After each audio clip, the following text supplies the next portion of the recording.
Hello guys, পরিকু ফ্যামিলিতে তোমাদের সবাইকে স্বাগত। কেমন আছো সবাই? আশা করছি খুব ভালো আছো, আর আমরাও খুব ভালো আছি। তো দেখো, হঠাৎ তখন রাত 9টা বাজে তোমাদের দাদাভাই এসে বলছে চলো আর্মিদের একটা পার্টি আছে, যাবে? তো আমি বললাম চলো যাই। তো দেখো এই যে চলে এসছি কিন্তু পার্টিতে। তো এই যে আমরা ঢুকছি ভেতরে। এখানে কিন্তু আগের বারও আমি এসছিলাম, তোমাদের সঙ্গে শেয়ার করেছিলাম। তো এবারও কিন্তু এন্ড মুমেন্টেও হলেও আমরা ইনভাইট ছিলাম, কিন্তু তোমাদের দাদাভাই না ভুলে গেছিলো। তারপর একজন ফোন করে মনে করালো। তারপর দেখো এই যে ঢুকে গেছি। এখানে কিন্তু অনেক প্রোগ্রাম হচ্ছে। এই দেখো এখানে একটা ভূত সেজে একজন রয়েছে। পাপা সোনাকে দেখো কেমন ভয় দেখাচ্ছে, আর পাপা সোনাও কিন্তু ভয় পেয়ে যাচ্ছে। পাপা সোনা ভাবছে এটা সত্যি। তো এইসব এনজয় করতে করতেই কিন্তু খুব ভালো মানে ওয়েলকামটা হলো আমাদের। তারপর এই যে বসে আছি শুধুমাত্র বাচ্চাদের এন্টারটেনমেন্ট করার জন্য, অনেক কিছু ছিল। তো তারপর এই যে বসে পড়লাম একটু প্রোগ্রাম দেখতে। এখানে বসে বসে একটু প্রোগ্রাম দেখছিলাম। তো এই দেখো এখানে একটা গলা কাটা ভূত ছাতা নিয়ে ঘুরে বেড়াচ্ছে। বাচ্চা কাচ্চা এগুলো দেখে খুব মজা করছিল।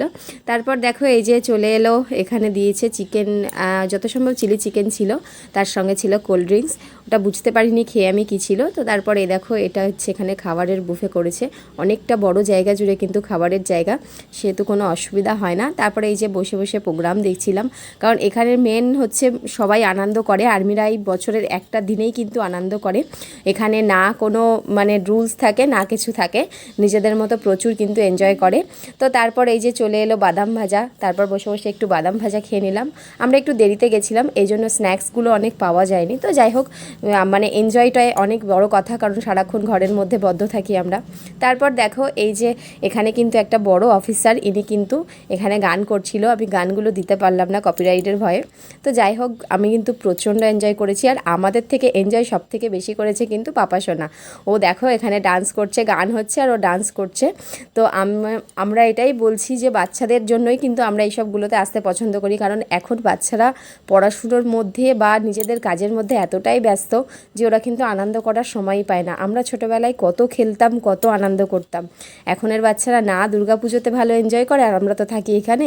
তো আমরা সত্যি বলতে সেইভাবে এনজয় কিন্তু হয় না। তো এর জন্য যে কোনো জায়গায় যাওয়ার নাম হলে আমি কিন্তু সঙ্গে সঙ্গে পাপা সোনাকে নিয়ে চলে যাই, কারণ জানি ও একটু এনজয় করবে। ও দেখো কেমন ডান্স করছিল, তাই ভাবলাম একটু তোমাদের সঙ্গে শেয়ার করি। কেমন লাগছে পাপা সোনার ডান্স অবশ্যই কিন্তু কমেন্ট করে জানাবে। তো দেখো এখানে কিন্তু পাপা সোনা একা না, আরও বাচ্চারাও কিন্তু ডান্স করছিল। চলো দেখাই। এই যে স্টেজে ডান্স যা হচ্ছে, এখানে বাচ্চা মেয়েগুলো দেখো সেম কপি করছে ওরা নিজেরা। এনজয় তো এরাই করে বলো, আর আমরা তো কিছুই না, শুধু চুপচাপ খাচ্ছি আর বসে বসে দেখছি। এতে কি আর এনজয় হয়? আমার খুব ইচ্ছা করছিল, কিন্তু কি করব, একা একা তো আর নাচতে চলে যেতে পারি না।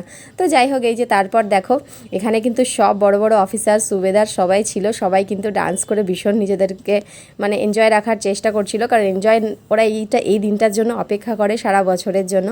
দেখো এখানে সবাই প্রচণ্ড এনজয় করেছিল। তারপর অনেক ডান্স হলো, ওদের ডান্স দেখলাম, মজা হলো, আনন্দ হলো। এইসব করতে করতেই কিন্তু সময়টা দারুণ কেটে গেল। তারপরে চলে এলো এই দেখো এখানে সব বাচ্চাদের, লাস্টে আর কেউ বসেছিল না, যত মানে লোক ছিল সবাই কিন্তু ডান্স করতে চলে গেছিলো, কিন্তু মহিলারা যায়নি। এটা একটা সম্মানের ব্যাপার থাকে, তো সেই জন্য এটা যাওয়া ঠিকও না।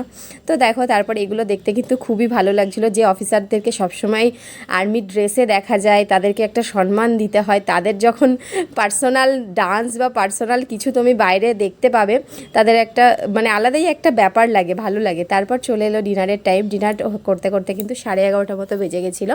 তো এই যে, আর এখানে এটা জানো তোমরা বুফে সিস্টেম। তারপর দেখো প্রোগ্রাম অলমোস্ট মানে শেষ হয়ে গেছে, সবাই মোটামুটি চলে গেছে, আমরাও যাবো। তো টাটা।